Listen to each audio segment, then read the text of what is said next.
독한 염색약, 이제 정말 놓아드릴 때입니다. 안녕하십니까, 여러분. 오늘 방송은 이렇게 시작해 보겠습니다. 여러분, 지금 쓰고 계신 그 독한 염색약, 이제 정말 버리셔도 됩니다. 혹시 깜짝 놀라셨나요? 평생 수십 년 동안 염색약에 의존해 오신 분일수록 어쩌면 당황하실 수도 있습니다. 아니, 그럼 내가 지금까지 고생한 건 뭐냐? 머리는 이만큼 상해놓고 이제 와서 버리라고? 그래서 오늘은 그 긴 세월 동안 우리 머리와 두피를 괴롭혀 온 독한 염색에서 한 걸음씩 뒤로 물러나는 방법을 차근차근 말씀드려 보려 합니다. 게다가 그냥 하지 마세요로 끝나는 게 아니라 집에 이미 있는 재료와 약국에서 쉽게 구할 수 있는 한두 가지 도구만으로 두피를 덜 해치면서 흰머리를 자연스럽게 감춰주는 방법까지 알려드릴 겁니다. 그리고 아주 놀라운 이야기 하나, 제 환자 중에는 90 가까운 연세에도 선생님, 지금이 내 머리 인생에서 제일 마음에 들어요 라고 말씀해 주신 분도 계십니다. 그분이 하신 것이 바로 오늘 이 방송에서 처음부터 끝까지 풀어드릴 방법입니다. 자, 그러면 먼저 제 이야기를 조금 꺼내볼까요? 저는 오랜 시간 피부과 진료실에서 환자분들을 만나왔지만 사실 누구보다 흰머리 얇아진 머리, 독한 염색이 피해자였습니다. 원래 머리카락 색이었고 흰머리가 빨리 올라오는 체질이었던 탓에 20살 때부터 흰머리 고민이 시작됐습니다. 30이 넘자마자 새치가 아니라 거의 반백이었고 40이 되기도 전에 염색약과는 때려야 뗄 수 없는 사이가 됐죠. 염색을 할 때마다 두피가 쿡쿡 쑤시고 눈에서는 눈물, 코에서는 콧물이 줄줄 흐르고 귀 뒤쪽과 목덜미에는 빨간 얼룩이 올라오곤 했습니다. 그럼에도 계속 염색을 했습니다. 진료실에서 환자분을 마주할 때 머리가 허옇게 자란 채로 서 있으면 제가 더 초라해 보인다는 생각이 들었기 때문입니다. 그러다 어느 날 오랜만에 만난 친구가 농담 반 진담 반으로 저에게 말했습니다. 야, 너 위에서 보면 거의 대머리 독수리야.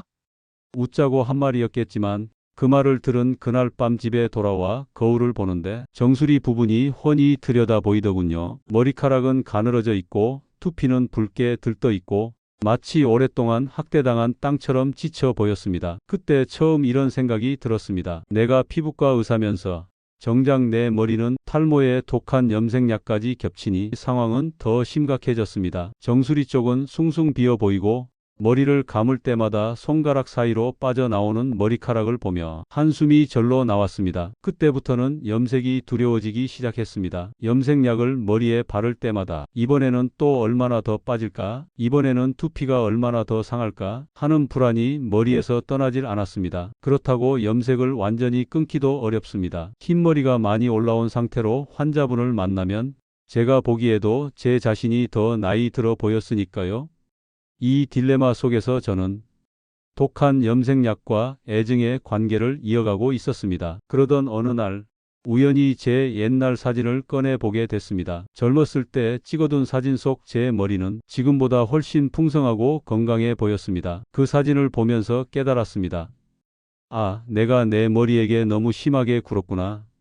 그때부터입니다. 제가 피부과 의사로서의 자존심을 걸고 두피를 덜 상하게 하면서도 흰머리는 잡을 수 있는 방법을 집요할 만큼 파고들기 시작한 것이 집에 있는 커피와 계란으로 염색이 된다고. 여기서 많은 분들이 가장 궁금해하시는 부분이 나오죠. 선생님, 커피에다가 계란을 섞어서 집에서 머리를 염색할 수 있다면서요. 이거 정말입니까? 아니면 또 유튜브식 과장이에요? 네, 충분히 의심하실 만합니다. 실제로 커피로 흰머리를 감추려다 색이 하나도 안 올라오더라. 해봤는데 샴푸 한번 하니까 다 빠졌다 라고 하시는 분들 정말 많습니다. 그래서 오늘 이 방송에서 저는 커피와 계란 그리고 특정 오일과 허브를 어떻게 쓰면 실제로 흰머리 커버에 도움을 줄 수 있는지, 그리고 대부분 사람들이 실패하는 이유가 무엇인지 과학적인 이야기와 함께 알려드릴 겁니다.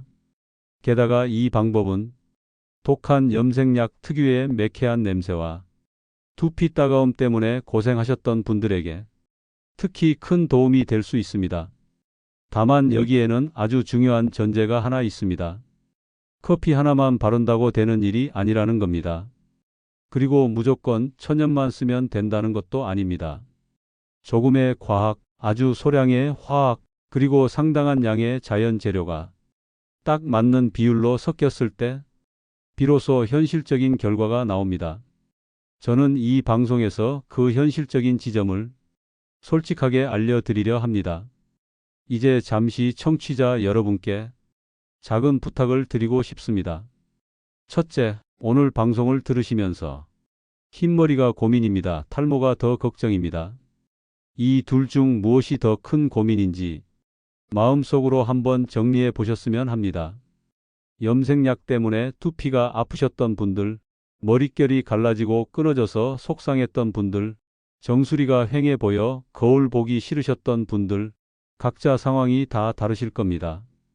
이 방송은 단순히 흰머리를 가리는 법만 알려드리는 것이 아니라 두피 건강과 모근의 힘까지 함께 챙기는 방법을 담고 있습니다. 그래서 앞으로 나오는 내용 중에서 나에게 더 필요한 부분을 골라 듣고 골라 실천하신다면 훨씬 도움이 되실 겁니다. 둘째, 이 비법이 혹시라도 도움이 되었다면 주변의 부모님, 형제자매, 친구분들께 나누어 주시면 좋겠습니다.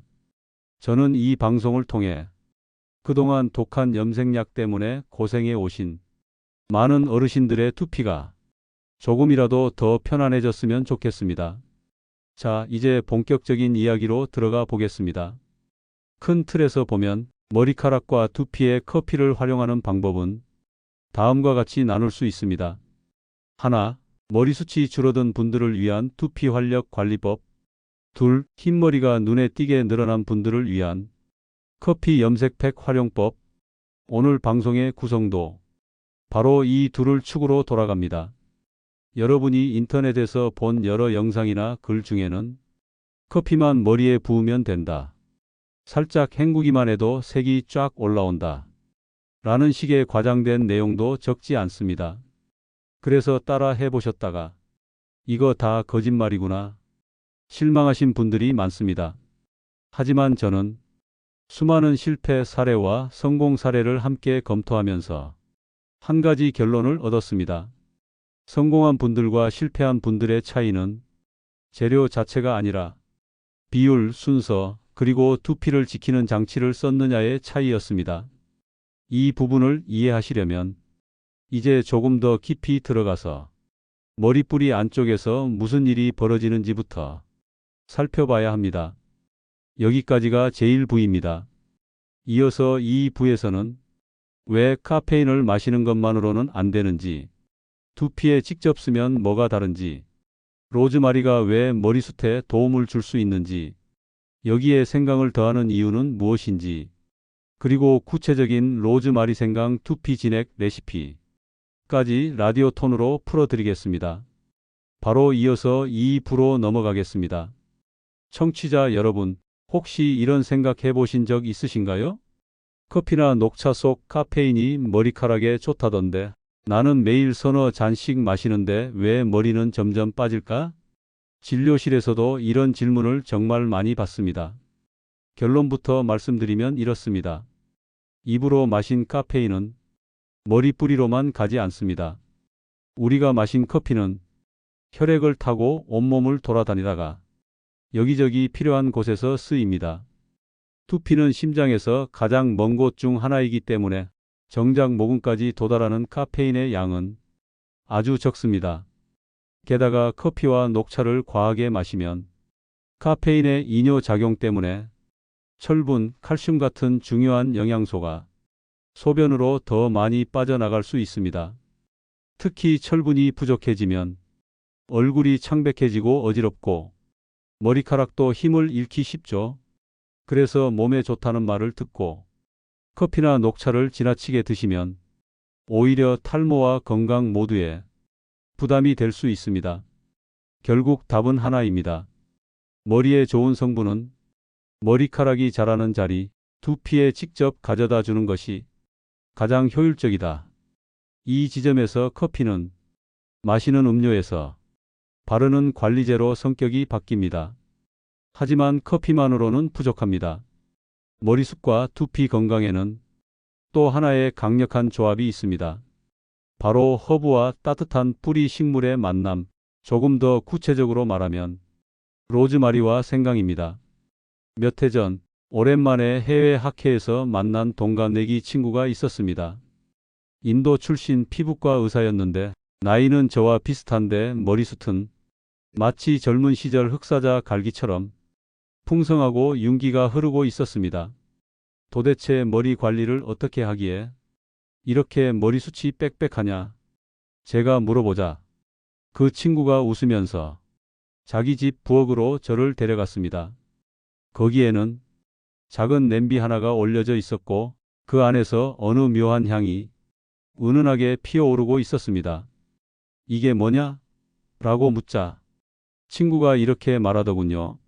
로즈마리와 생강을 천천히 오랫동안 우려낸 물이야. 이걸로 머리를 헹궈주고 분무기에 담아서 매일 두피에 뿌려. 이게 나의 비밀약이야. 그 이야기를 들으며 저는 직업병처럼 머릿속으로 이렇게 생각했습니다. 이건 그냥 민간요법이겠지. 그래도 혹시 모를 과학적 근거는 없을까? 그래서 한국에 돌아와 관련 논문과 자료들을 찾아보기 시작했습니다. 로즈마리는 단순한 향신료가 아닙니다. 이 허브에는 강력한 항산화 성분들이 여럿 들어 있습니다. 이 성분들은 두피의 미세 혈관을 깨워주고 머리뿌리 주변에서 세포를 괴롭히는 활성산소를 줄이는 데 도움을 줄 수 있습니다. 쉽게 말해 로즈마리는 두피 환경을 좀 더 깨끗하고 안정적으로 만들어주는 청소부이자 수호자 같은 존재입니다. 여기에 생강이 더해지면 또 다른 방향에 도움이 생깁니다. 생강은 전통의학에서 몸을 덮여주고 혈액순환을 촉진하는 재료로 유명합니다. 두피에 적당히 쓰면 차갑고 굳어있던 모근 주변 혈관을 느슨하게 풀어주고 따뜻한 피가 더 잘 돌도록 돕습니다. 물론 너무 많이 쓰면 예민한 두피에 자극이 될 수 있기 때문에 양과 농도를 잘 맞추는 것이 중요합니다. 로즈마리가 머리뿌리 주변을 정리해주는 청소부라면 생강은 살짝 차가운 땅을 데워주는 따뜻한 난로 같은 역할을 합니다. 이 둘을 함께 적절히 사용하면 둘 중 하나만 썼을 때보다 두피 환경을 훨씬 더 건강하게 바꿔줄 수 있습니다. 이제 구체적인 레시피를 말씀드리겠습니다. 라디오 들으시는 분들은 머릿속으로만 상상하셔도 좋고 영상으로 보시는 분들은 종이와 펜을 꺼내셔도 좋습니다. 우선 필요한 재료입니다. 물 5컵, 생 로즈마리 줄기 10줄기 정도, 손가락 마디 길이의 생강 한 토막, 가능하면 마른 로즈마리보다는 싱싱한 생 로즈마리가 좋고 생강도 껍질만 살짝 씻어내고 껍질째 쓰셔도 무방합니다. 첫째, 냄비에 물 5컵을 붓습니다. 둘째, 물이 한번 팔팔 끓어오를 때까지 센 불로 끓입니다.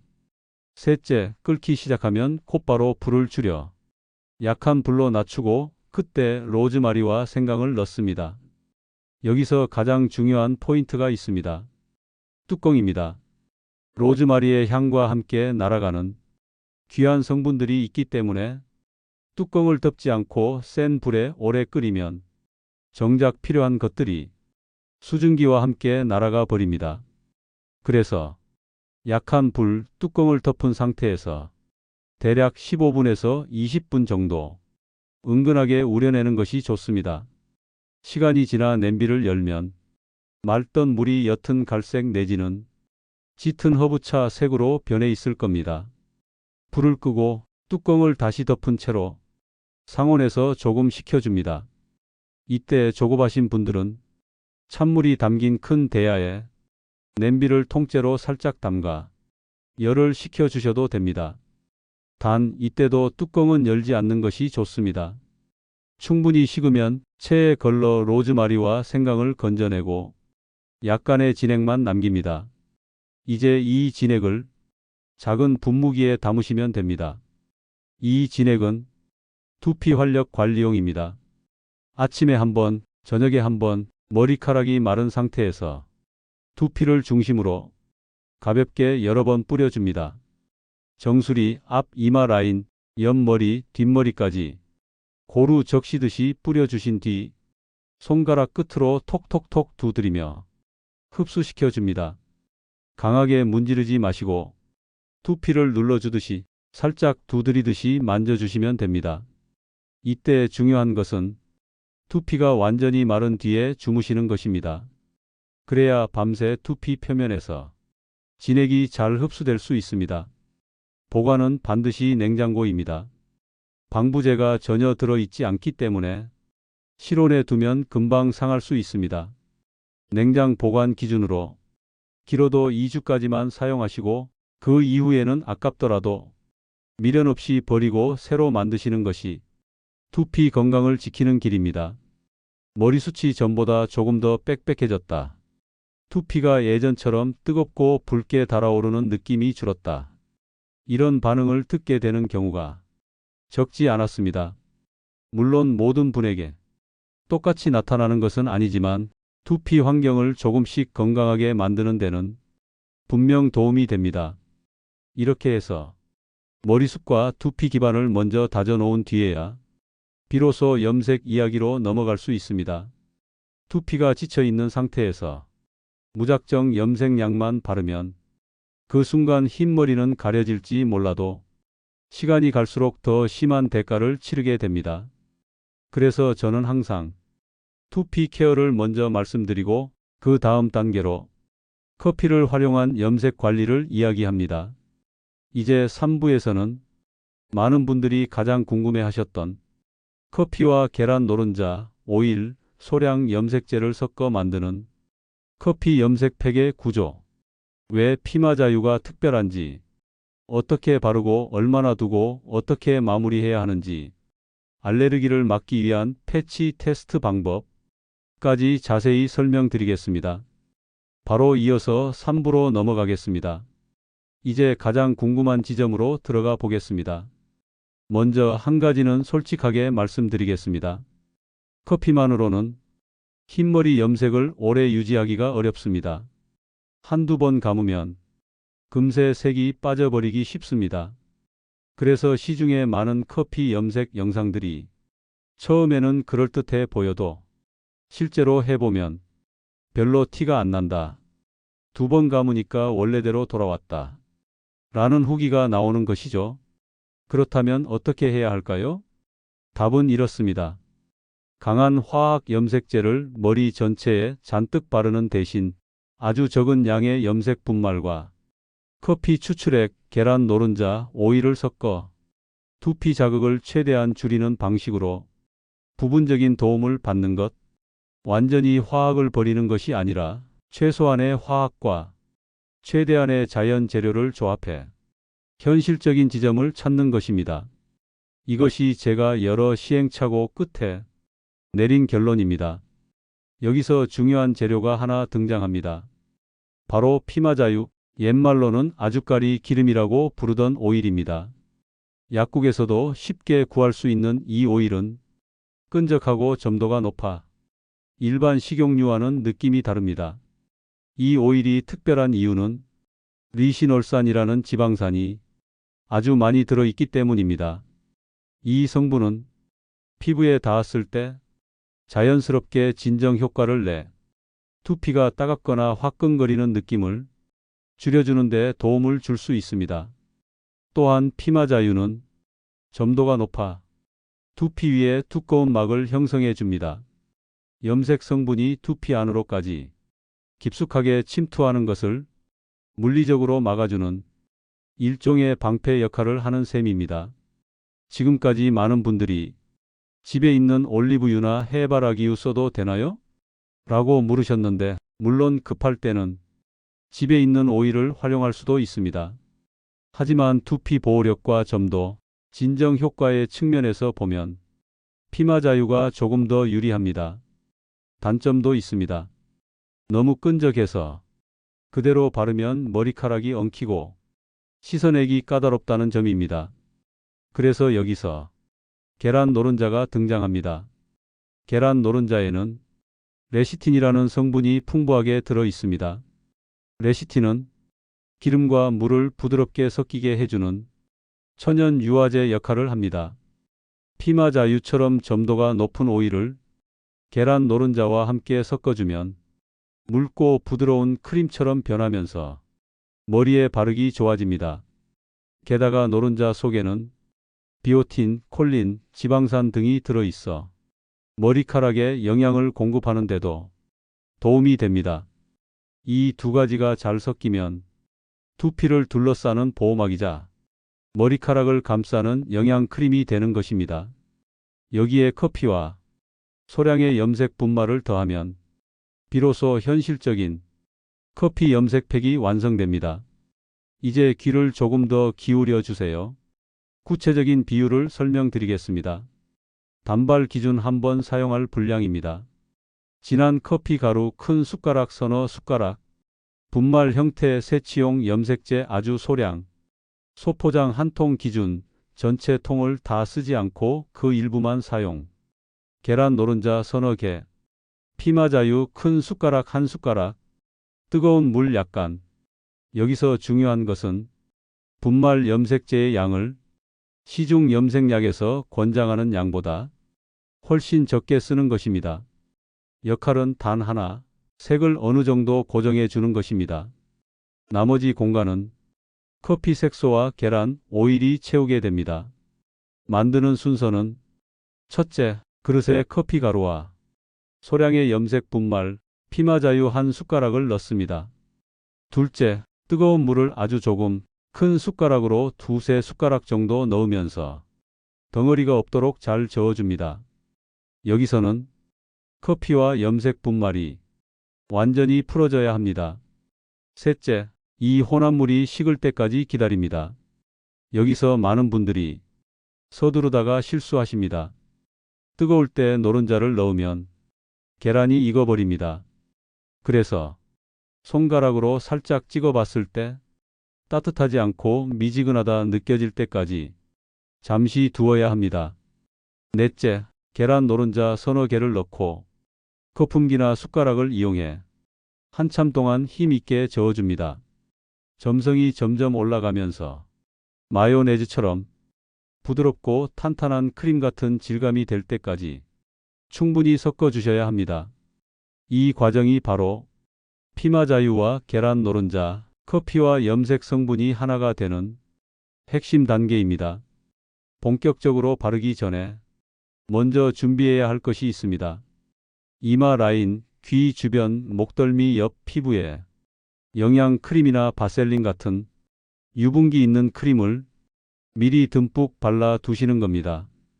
그래야 커피 색소가 피부에 얼룩처럼 남지 않고 나중에 쉽게 닦여 나갑니다.